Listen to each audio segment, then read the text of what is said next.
Buenos días, somos alumnos del Instituto Tecnológico de Toluca, de la carrera de Ingeniería Electromecánica, materia Análisis de Circuitos en Corriente Alterna, presentando la práctica 1. Somos el equipo conformado por Eduardo López Hernández, Víctor Hugo Noriega Moreno y Diego Alejandro Martínez Alanís, bajo la docencia del ingeniero Manuel Ortiz Fosado.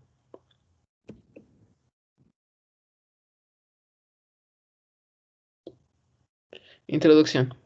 El estudio de la corriente continua es muy amplio, por eso, para fortalecer los conocimientos adquiridos durante el tema 1, se realizará la primera práctica sobre circuitos de corriente alterna. Esta tiene como objetivos medir los parámetros de una onda senoidal y los desfasamientos que se producen en los elementos lineales de 3 circuitos propuestos, y posteriormente los comprobaremos con multisim. Bueno, procederemos a explicarles el ejercicio número 1, el cual contiene una fuente de voltaje, una resistencia, un capacitor y una bobina. La fuente de voltaje es de 70.7 seno de 377T, la resistencia es de 4 ohms, la bobina es de 6 ohms y el capacitor es de 10 ohms. Primero procederemos a sacar el voltaje RMS, el cual es el voltaje pico sobre la raíz de 2, y esto nos da 50 volts. Después sacaremos la impedancia, que es la suma de las resistencias y la suma del capacitor y la bobina, y esto nos da 4 menos J 4 ohms. Después sacaremos la capacitancia y la inductancia, que son 265.25 microfaradios y 15.91 milihenries. Aquí está el diagrama de impedancia. Después procederemos a sacar los voltajes de cada componente. Esta es la fórmula para sacar los voltajes, que en este caso utilizaremos divisor de voltaje. Este es el divisor de voltaje. Y como podemos ver, aquí está el voltaje de la resistencia, el voltaje de la bobina y el voltaje del capacitor.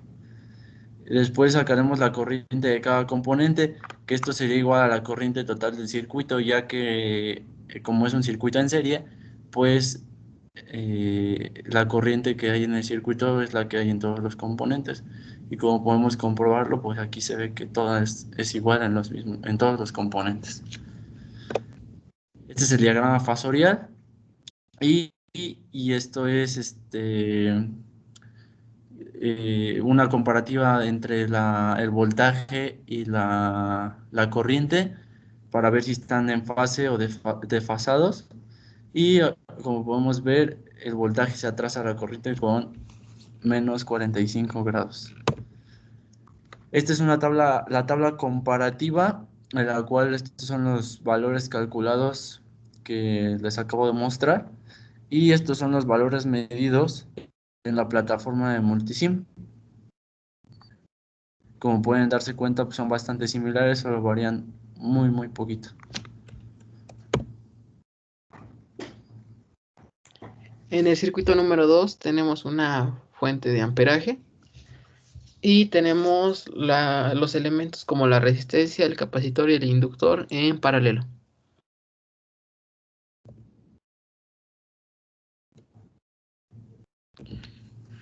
Tenemos una corriente de 10 miliamperios.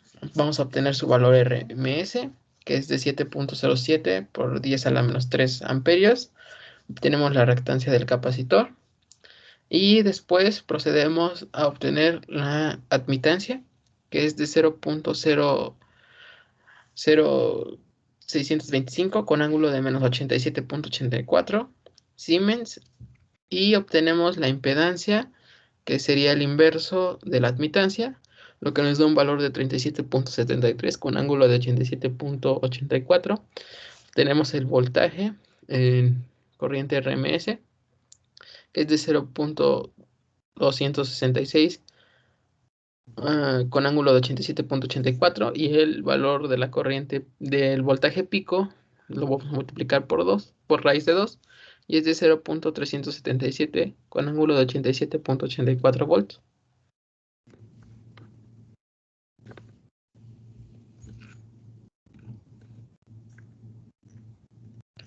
Obtenemos las corrientes de cada componente y los voltajes al estar en paralelo, pues se tendría el mismo voltaje en cada componente, que es de 267 milivolts, lo que nos quedaría con una corriente de 7.07 con seno de 377 T amperes y el voltaje de 0.266 seno de 377 más 87.84, lo que nos da un ángulo de desfase de 87.84, lo que nos dice que el voltaje se adelanta a la corriente. Después tenemos la tabla comparativa de lo hecho de forma manual, como lo visto en clase, con el programa. Y como vemos, los valores realmente varían muy poco en comparativa.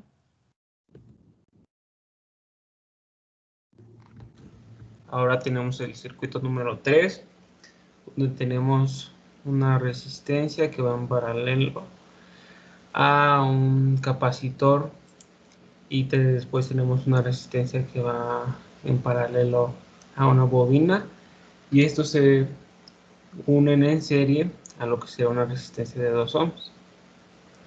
Para iniciar a resolver nuestro ejercicio tenemos que hallar lo que es la impedancia total y la corriente que va a circular en nuestro circuito. Primero, para sacar la impedancia total, vamos a utilizar la fórmula en paralelo para nuestros 4 componentes y después en serie para la resistencia que nos falta. Para poder obtener la corriente vamos a utilizar el voltaje inicial que nos da el problema, dividiendo entre la impedancia total obtenida anteriormente, y nos da que nuestra corriente inicial es de 17.35 con un ángulo de -9. Después vamos a calcular la corriente en cada elemento. Como la corriente total es la misma que pasa por la resistencia 2, estas son iguales.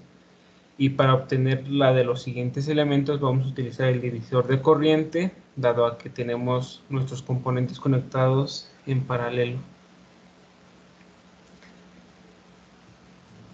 Después vamos a utilizar la fórmula de la ley de Ohm para calcular el voltaje, y en la página siguiente podemos ver lo que sería la gráfica fasorial de corrientes.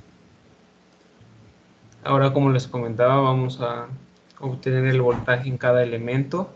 Utilizamos la impedancia por la corriente que circula en cada elemento, y en cada elemento nos da un voltaje distinto.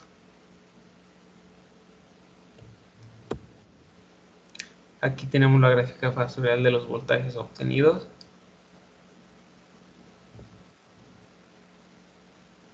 Y aquí, para obtener la impedancia total, hacemos uso de las impedancias que obtuvimos, y aquí vemos también el gráfico.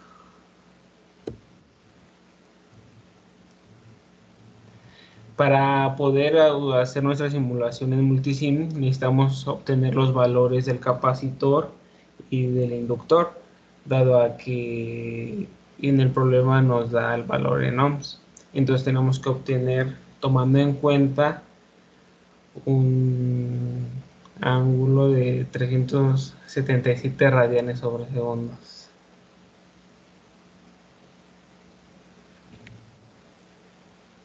Y aquí tenemos la tabla comparativa, donde vamos a comparar los resultados calculados teóricamente contra los medidos en nuestra simulación en multisim, que vamos a ver a continuación de cada uno de los problemas.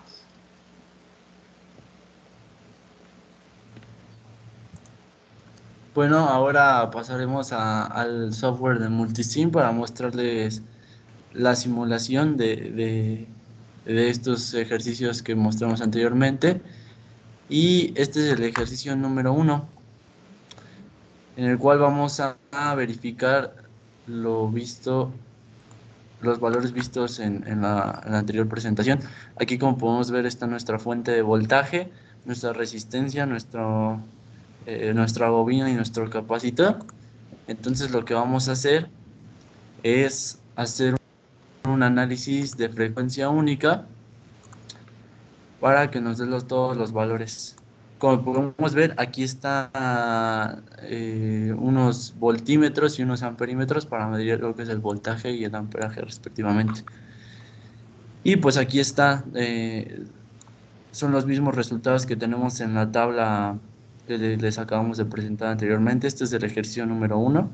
Como podemos ver aquí, las corrientes son iguales porque son un circuito en serie. Y los voltajes pues son los presentados anteriormente que sacamos con el divisor de voltaje. Ahora vamos a ver lo de la onda con el osciloscopio. Y como pueden ver, aquí salen las ondas y cómo es el desfasamiento que también les mencionamos hace rato.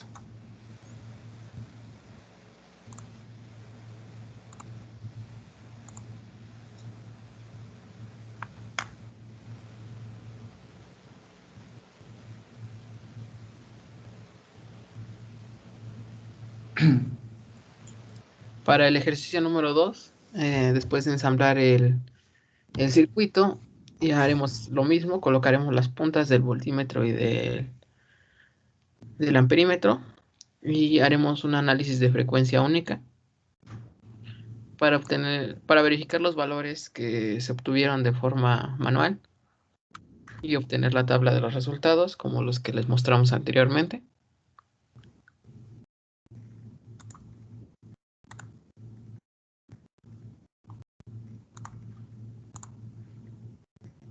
Como vemos son los mismos. Y después con el osciloscopio veremos de qué forma el voltaje se adelanta a la corriente. Como podemos ver, aquí está adelantado los 90 grados que se mencionaron también anteriormente. Aquí se puede apreciar.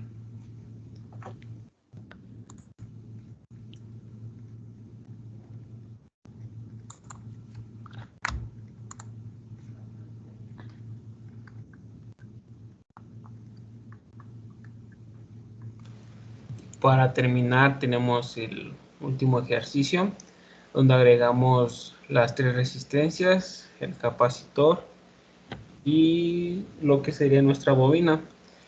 Añadimos el valor de cada elemento para poder llevar a cabo nuestra simulación, y los resultados que obtuvimos se van a mostrar en la tabla.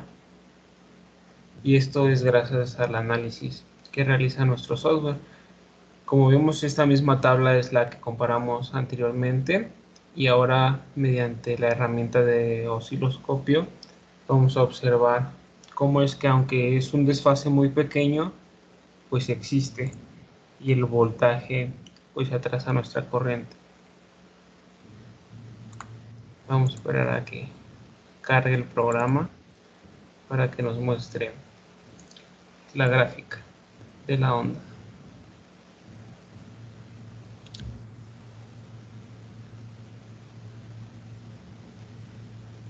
Como vemos, es muy pequeño. Muchos podrán pensar que está en fase, pero no, existe un pequeño desfase. Y pues esta es una herramienta que nos ayudó para comprobar nuestros resultados obtenidos de manera teórica, por lo cual podemos concluir que... Cabe resaltar algo antes de finalizar, que los valores aquí en el ejercicio número 2, en el análisis de frecuencia, estos valores que están aquí, como pueden darse cuenta, no son los mismos que están en la tabla, dado que estos que nos están dando aquí son los valores pico. Entonces estos valores tendríamos que dividirlos entre raíz de 2 y nos van a coincidir con los mismos valores que están en la tabla que les acabamos de presentar en las diapositivas. Es el único problema. Por eso en el ejercicio 2 no nos da los mismos valores, pero porque son pico. Ahora sí, para concluir, pues esta práctica nos ayudó a familiarizarnos con este nuevo software, que ante las circunstancias que hoy en día vivimos, como lo es una pandemia, Es un instrumento que nos ayuda a realizar nuestras prácticas sin tener un osciloscopio o un multímetro en las manos. También pudimos observar que podemos utilizar un software a la hora de analizar circuitos para verificar que nuestros cálculos sean correctos y evitar errores a la hora de llevarlos a la práctica. Gracias a esto nos dejó comprender perfectamente todo lo que vimos durante las clases de la unidad 1 y nos facilitó resolver este tipo de circuitos ya sea en serie o en paralelo. Para finalizar las referencias, Alexander C.K., Fundamentos de Circuitos Eléctricos, McGraw-Hill, Boyle Start, 2011, Introducción al Análisis de Circuitos, edición Pearson, Miller W.C., 2017, Análisis de Circuitos de Corriente Alterna, México, Senagel, Learning Editorials, SADCB. Muchas gracias. Les agradecemos por su atención y muchas gracias. Esperamos les sirva.